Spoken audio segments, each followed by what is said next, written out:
Mel believes that men should have a choice whether or not they want to be a father, even after they get a woman pregnant. Women have an extraordinary power that men do not have. Every woman in this country knows, as she makes love to her man, that if for whatever reason an unwanted pregnancy occurs, no person on this planet can force her to be a mother if she doesn't want to be, because after the fact, she will still have choice, she will have control of her life, she will decide if and when and under what circumstances to become a mother. Now, men know something much different. Because every man, let me just tell you, sure, every man knows in the midst of his passion that if there's a contraceptive failure, then he could be screwed in more ways than one. A man has no control over his life, and someone will decide for him whether he will be a father, and that's wrong. Do you think that the father should take responsibility of the child that he helped give birth to if he doesn't want to have a child?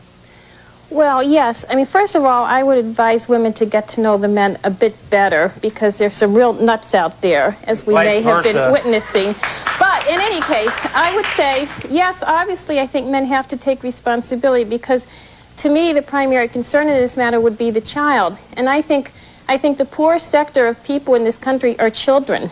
It's only fair and responsible that if, as many people in the audience have said, men want to have sexual intercourse, you have to think, what are the consequences of my action? To take the guy's side now, where is the woman's responsibility? In other words, a woman has the right to say, I don't want the child, I'm going to abort.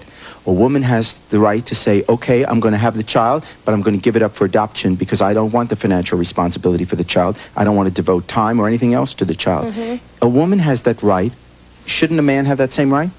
Well, men can't have abortion. I don't think men do have that responsibility, because I'm talking about a child and a child's life and the impact of not having enough care, enough money, and enough attention devoted to that child. And that's what I think has to be primary. The man's desire to be involved or not involved is secondary to needs of the child. Can a woman say, I want to give the child up for adoption? Sure. Why can't a man? Because there is a child in the world, and the mother's taking responsibility for it. No, but let's say there's a child, let me just stay with this for a second. There's a child born. The man impregnated the woman bore the child for 9 months, carried the child for 9 months. Now the child is born. The woman says, I don't want to pay for that child, I don't want to spend time with that child, I've got to get on with my college, with my life, or something else, I'm not ready to have a child, and so I'm giving it up for adoption. Is a woman allowed to say that? Yes. Even though there's a child in the world saying, I don't want responsibility. Not be responsible. If a woman can say, I don't want responsibility, is a man allowed to say, I don't want responsibility? I think not if the woman is keeping responsibility for the child. Then I think the man has to have some responsibility, minimally. Pardon me. Why don't you wait till I'm finished? Your sexism is showing.